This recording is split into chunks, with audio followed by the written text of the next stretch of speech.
the correlation between, because ladies and gentlemen, we're going to get real geeky on this episode, okay? We're going to really talk about just the nuances of genres and everything, at least for me anyway, because I'm still very much a student of music and always trying to learn, and you guys are going to learn with me. The correlation between funk and jazz, how close is it?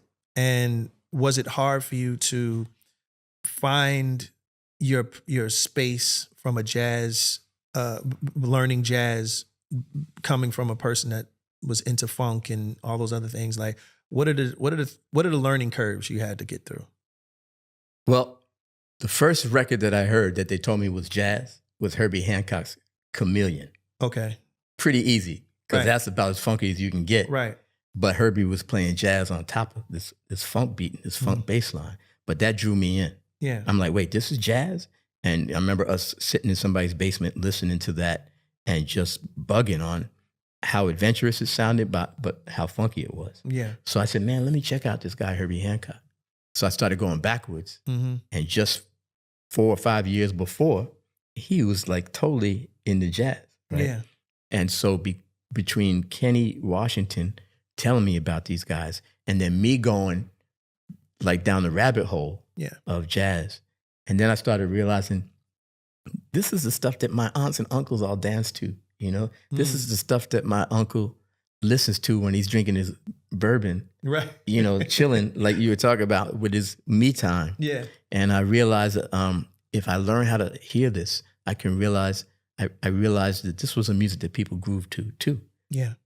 Rock and roll changed everything, you know, because everybody was dancing to jazz, you know. Yeah. Your parents, your grandparents, sure, when they went out to the club, they went out to dance to jazz. Yes. Big band jazz, Duke Ellington, Count Basie. Yeah. That was how you went to the club. Yeah, that's it. But then people like Chuck Berry and Little Richard, they said, we're going to take that beat. We're going to roll over Beethoven. They just changed the beat a little bit. Right. It was still had a connection to jazz, but then over the years, then James Brown came in the 70s, and James Brown said, look, I need y'all to simplify that. I need right. And the jazz musicians were like split in half. Yeah. Half of them wanted to stay with the traditional beat.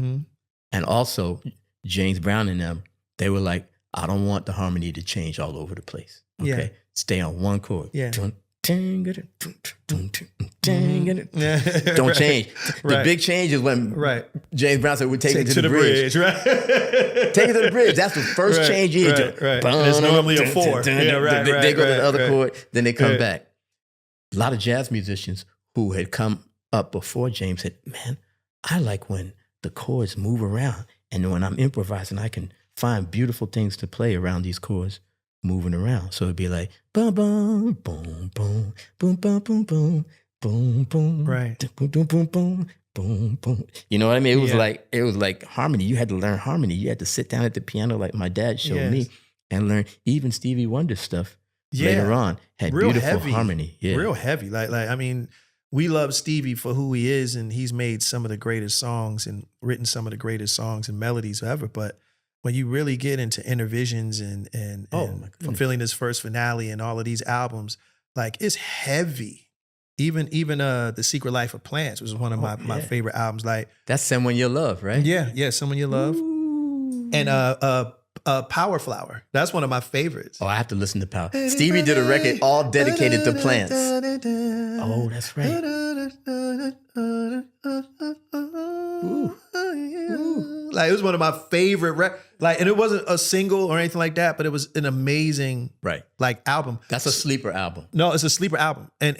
But Stevie was real jazz heavy. Yeah, he absorbed it all, but contemporized it, with his beats and his lyrics and all that stuff. So that's where I was. I was like, I played in big bands. I was playing bass guitar in a big band. And you played upright, right? No, I didn't mess with upright at the time. Okay. I was doing it on electric bass. Oh, wow. And the people would let me do it, learn how to swing authentically, right? Learned all the standards they call it. There's about 75 to 100 songs that every jazz musician has to know. They're called Giant standards. steps and all of you have that. to learn all those. A lot of them right. are from Broadway, from the 50s. You know, they were songs that were big in Broadway, and then jazz musicians would jazz it up. Sure. Show you. So I learned all those. I was serious. I did gigs, man, with hardcore, straight ahead, we call it, straight ahead musicians playing straight ahead jazz. But then I was always, I didn't have my funk card revoked. Yeah. You know, and I'm still playing funk.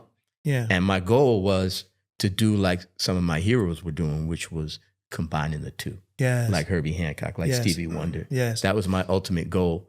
I don't think I ever wanted to be a traditionalist. I just wanted to get all the information I could get and then move on and see what I could do with it. Well, that's